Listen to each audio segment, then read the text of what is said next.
Here's how to use Canva's timer to track time during a collaboration or manage your own focus time. Click Toggle Timer Display. Click +1 minute to add time to the 5-minute default time. Click +1 minute again. This shows that you can add more time at any time during the countdown. Note, you can time up to 99 minutes and 99 seconds.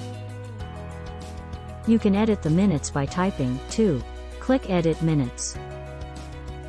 Type Enter Minutes as 2 digits. So 3 minutes gets typed as 03. Type Enter Seconds as 2 digits. So even 0 seconds gets typed as 00. Click the arrow to start the timer. Click the dash to minimize the timer from your screen. Click Toggle Timer Display to bring the timer back into view. Click the pause icon to pause the timer. Click the volume icon to mute the timer.